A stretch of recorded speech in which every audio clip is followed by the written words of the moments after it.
Shalom ప్రభువైన యేసుక్రీస్తు నామములో మీ అందరికీ శుభములను సమాధానము కలుగును గాక. This is Nehemiah from the heart of Israel, Jerusalem. యెరూషలేము నుండి అస్సలు సిస్సలేని యుద్ధ సమాచారాన్ని నేను మీకు తెలియజేయబోతా ఉంటున్నాను.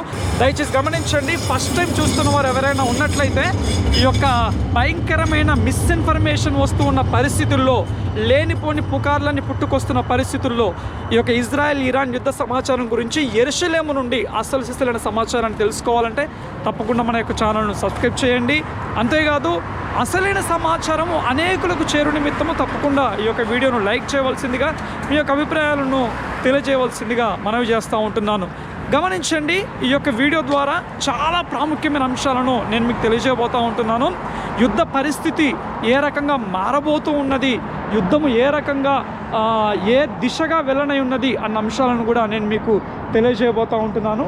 ఇక్కడ గమనించినట్లయితే నా వెనకాలనే చూడండి ఒక వాక్యం ఉన్నది. God is the king and there is no other. దేవుడే రాజు, ఆయన తప్పితే వేరొకరు లేరు అన్న బ్యానర్ కూడా ఎంత అద్భుతంగా కనబడుతుందో చూడండి. కనబడుతుందా స్పష్టంగా? చాలా అద్భుతంగా ఉన్నది కదా. ఎస్, మనం ముందుకు నడుచుకుంటూ వెళ్దాం పదండి. ఎస్, యాక్చువల్గా నేను యెరూషలేంలో కిర్యత్ మోషేలో ఉన్న మా యొక్క ఫ్లాట్కి రావడం జరిగింది ఆదివారపు ఆరాధనను నడిపించడానికి. సో ఆరాధన ముగించబడింది. నేను ఇప్పుడు బయటికి వెళ్తూ ఉంటున్నాను. మార్కెట్కి వెళ్ళి కొన్ని కావాల్సిన సరుకులు కొనుక్కోవాలి. అయితే ఇక్కడ ఒక బాధాకరమైన పరిస్థితి ఏంటి అని అంటే, ఇజ్రాయెల్ దేశంలో డౌన్ సౌత్లో ఒక ప్రాంతం ఉందన్నట్టు. ఆ యొక్క ప్రాంతం ఏంటి అని అంటే అరాద్ అన్న ఏరియా. ఓకేనా, అరాద్ అన్న ఏరియా అన్నట్టు. సో అరాద్ అన్న ప్రాంతంలో 2 బ్యాలిస్టిక్ మిసైల్స్ పడడం జరిగింది. చాలా భయంకరమైన పరిస్థితి నెలకొల్పబడింది. చాలా పెద్దగా డ్యామేజ్ జరిగింది.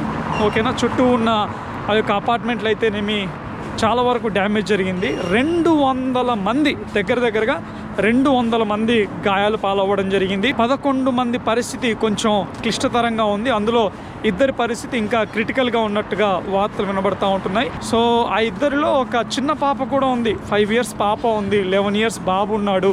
దయచేసి గమనించండి, ఒక ఇరాన్ ఏం చేస్తూ ఉంది అని అంటే క్లస్టర్ బాంబులు వేస్తూ ఉంది. క్లస్టర్ బాంబుల ద్వారా విచ్చలవిడిగా ఇజ్రాయెల్ దేశం మీద ప్రయోగం చేస్తూ ఉంది. అంతేకాదు బ్యాలిస్టిక్ మిసైల్స్ నిన్నటి రోజు పడిన ఏంటి అని అంటే బ్యాలిస్టిక్ మిసైల్స్. ఇక్కడ గమనించవలసింది ఏంటి అని అంటే, ఇరాన్ కావచ్చు, అటు తర్వాత హెజ్బుల్లా కావచ్చు, ఇష్టం వచ్చినట్టుగా 50, 60, 10, 15 కంటిన్యూగా మిసైల్స్ వేస్తూ ఉంటున్నారు. వాటిలో 1-2 మిస్ అయితేనే ఇంత భయంకరమైన విధ్వంసం జరుగుతూ ఉంటుంటే, ఇప్పటి వరకు హెజ్బుల్లా కావచ్చు, ఈ యొక్క ఇరాన్ కావచ్చు, వందలుగా ఇజ్రాయెల్ దేశం మీద ఈ యొక్క మిసైల్స్ ప్రయోగించడం జరిగింది. అందులో ఎక్కువ శాతము బ్యాలిస్టిక్ మిసైల్స్, క్లస్టర్ బాంబులు.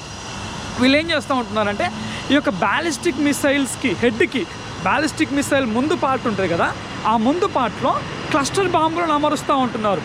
బ్యాలిస్టిక్ మిసైల్ అంటేనే మహా డేంజరు.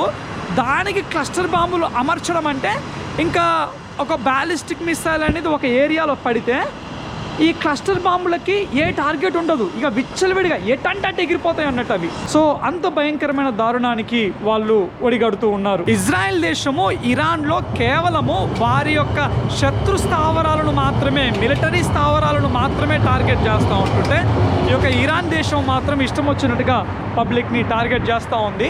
దయచేసి గమనించండి, ఈ యొక్క ఇరాన్ కావచ్చు, హెజ్బుల్లా కావచ్చు, వాళ్ళు వేసే మిసైల్స్లో ఒక 10% మిస్ అయినా కానీ ఇజ్రాయెల్ దేశం చాలా వరకు నామరూపాలు లేకుండా పోతుంది.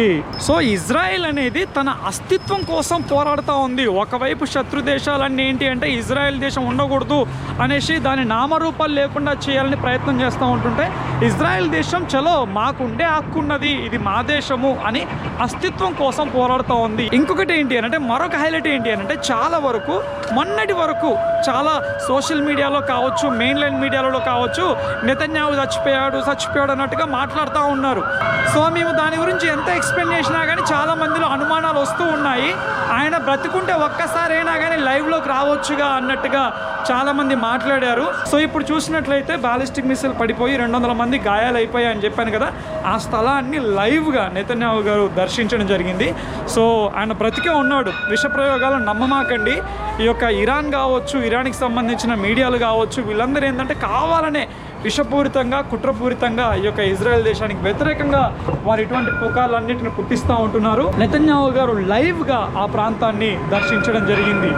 యాక్చువల్గా నేను ఈ రకంగా బయటకు వచ్చి వీడియో చేయడానికి గల ప్రాముఖ్యమైన కారణం ఏమిటి అని అంటే, ఈ యొక్క యుద్ధాన్ని బట్టి యెరూషలేములో అయితేనేమి, టెల్ అవీవ్లో అయితేనేమి భయంకరమైన ఒక భయాందోళనతో కూడిన వాతావరణం నెలకొల్పబడింది. ఎక్కడ చూసినా కానీ భయంకరంగా డిస్ట్రక్షన్ ఉంది అన్న వార్తలు ఎక్కువగా స్ప్రెడ్ అవుతూ ఉంటున్నాయి. అందుకే అసలు యాక్చువల్గా రియాలిటీ ఎలా ఉందో చూపిద్దామన్న ఉద్దేశంతో నేను ఈ రకంగా బయటకు వచ్చి వీడియో చేయడం జరిగింది. ఇంకొక ప్రాముఖ్యమైన అప్డేట్ ఏంటి అని అంటే, ట్రంప్ గారు 48 అవర్స్ ఇరాన్కి టైం ఇవ్వడం జరిగింది. 48 గంటల్లో కనుక మీరు ఆ యొక్క హర్మూజ్ జలసంధిని ఓపెన్ చేయకపోతే ఇంకా యుద్ధం అనేది తీవ్రమైన స్థాయికి చేరుకుంటుంది అని ఆయన వార్నింగ్ ఇవ్వడం జరిగింది. ఓకే, మరొక ప్రాముఖ్యమైన విషయం ఏమిటి అని అంటే, ఈ యొక్క ఇజ్రాయెల్ కావచ్చు, అమెరికా కావచ్చు, వారి యొక్క బలగాలు ఇరాన్ దేశంలోని నటాన్స్ యురేనియం ఫెసిలిటీని వారు ధ్వంసం చేయడం జరిగింది. కంప్లీట్గా ధ్వంసం చేయడం జరిగింది ఆ యొక్క యురేనియం ఫెసిలిటీని. ఓకే, ఒక్కసారి ఇక్కడ నుండి ఇలా చూడండి, ఇక్కడ నుండి చూడండి ఎలా ఉందో. ఓకే, కనబడుతుందా మీకు? చూడండి ఈ యొక్క రోడ్లు ఎలా ఉన్నాయో, పరిస్థితులు ఎలా ఉన్నాయో, వాహనాలు, పబ్లిక్ ఎలా ఉన్నారో. ఓకే, అంత ఘోరమైన పరిస్థితులు ఏమీ లేవు. కాకపోతే నేను 200 మంది తీవ్రంగా గాయపడ్డారు అని చెప్పాను చూడండి. 2 బ్యాలిస్టిక్ మిసైల్స్ ఇంటర్సెప్ట్ చేయడము మిస్ అయిపోయింది కాబట్టి ఆ ఏరియాలో మాత్రమే ఆ పరిస్థితులు నెలకొల్పబడ్డాయి. అంతేగాని దేశమంతా, టెల్ అవీవ్ అంతా, ఈ యొక్క యెరూషలేం అంతా ఇటువంటి పరిస్థితులు నెలకొల్పబడ్డాయి అన్న వార్తలు వాస్తవము. ఓకే, చూడండి, మీ కళ్ళతో మీరే చూడండి ఎలా ఉందో. నేను ఎక్కడున్నానో తెలుసా? యెరూషలేంలో ఈ యొక్క కార్డ్స్ బ్రిడ్జ్ ఉంది చూడండి. దావీదు వాయిద్యం వాయిస్తాడు కదా, ఆ వాయిద్యం వాయించే మోడల్లో ఒక బ్రిడ్జ్ కట్టడం జరిగింది. ఓకే, నేను అక్కడ ఉన్నాను, ఆ బ్రిడ్జ్ మీద ఉన్నాను. సో ఆ బ్రిడ్జ్ మీద నేను నడుచుకుంటూ వెళ్తూ ఉంటున్నాను చూడండి. ఓకే, ఐ థింక్ ఇక్కడ నుండి కూడా మీకు కనపడుతుంది అనుకుంటాను. ఓకే, పైనది కనపడుతుందా మీకు? ఎస్, కనపడుతుంది అనుకుంటాను. సో అలా ఉన్నాయి ఇక్కడ పరిస్థితులు. అండ్ పిల్లలు, తల్లిదండ్రులు, పెద్దలు అందరూ బయటకు వస్తూ ఉంటున్నారు, రోజువారీ పనుల్లో నిమగ్నం అవుతూ ఉంటున్నారు. సో ఎస్, అమెరికా ఇజ్రాయెల్ బలగాలు ఇరాన్ యొక్క యురేనియం ఫెసిలిటీస్ని కంప్లీట్గా ధ్వంసం చేయడం జరిగింది. అండ్ యుద్ధం కూడా ఇంకా తీవ్రతరమయ్యే అవకాశాలు ఎక్కువగా కనబడుతూ ఉంటున్నాయి. సో చూడాలి ఎంతవరకు కొనసాగుతుందో. కొంతమంది ఏమంటున్నారు అని అంటే, పస్కా పండుగ వరకు జరిగే అవకాశం ఉంది అని అంటూ ఉంటున్నారు. పస్కా పండుగ తర్వాత యుద్ధం క్లోజ్ అవుతుంది అని అంటూ ఉన్నారు. చూడాలి అది ఎంతవరకు నిజమవుతుందో.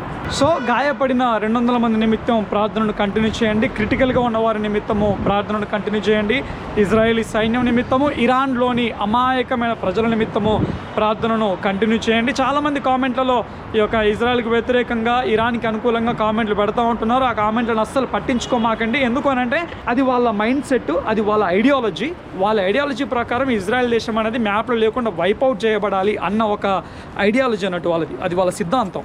సో అది మారదు, ఆ బుద్ధి మారదు. కాకపోతే క్రైస్తవులు గుడ్డిగా ఇజ్రాయెల్ పక్షాన నిలబడవలసిన అవసరం లేదు. అసలు ఇజ్రాయెల్ ఎటువంటి పోరాటం చేస్తూ ఉంది, యుద్ధం ఎందుకు క్రైస్తవ సంఘం ఇజ్రాయెల్ పక్షాన నిలబడాలి అనేది నేను ఒక వీడియోలో ఎక్స్ప్లెయిన్ చేయడానికి ప్రయత్నం చేస్తాను. సో గుర్తుపెట్టుకోండి, నెతన్యాహు బ్రతికే ఉన్నాడు. ఇప్పటి వరకు చాలామంది సంతోషపడిపోయారు, నెతన్యాహు చనిపోయాడు అనేసి ఫుల్ సంబరపడిపోయారు. కానీ కళ్ళ ముందే లైవ్గా ఆయన ముందుకు రావడం జరిగింది. ఏ ఏరియాలో అయితే ఈ యొక్క 200 మంది గాయపడ్డారో అక్కడే ఆయన ప్రత్యక్షం అవ్వడం జరిగింది. సో కొంతమంది ఏడుస్తూ ఉండవచ్చు, అయ్యో ఇప్పటివరకు మీరు ప్రచారం చేసింది అబద్ధం అనేసి. మీరు ప్రచారం చేసింది అబద్ధమే, నెతన్యాహు బ్రతికే ఉన్నాడు. ట్రంప్ గారు 48 గంటల డెడ్ లైన్ని యొక్క ఇరాన్కి ఇవ్వడం జరిగింది. అటు తర్వాత ఎలా ఉంటుందో, ఏం జరుగుతుందో తెలియదు. యుద్ధం మాత్రం ఇంకా ఎస్కలేట్ అయ్యే అవకాశాలే ఎక్కువగా కనబడుతూ ఉన్నాయి. సో ప్రార్థనలు కంటిన్యూ చేయవలసిందిగా ప్రతి ఒక్కరికి మనవి చేస్తూ ఉంటున్నాను. చివరి వరకు ఈ వీడియో చూసిన ప్రతి ఒక్కరికి ప్రభు నామంలో వందనాలు. Thank you all, bless you.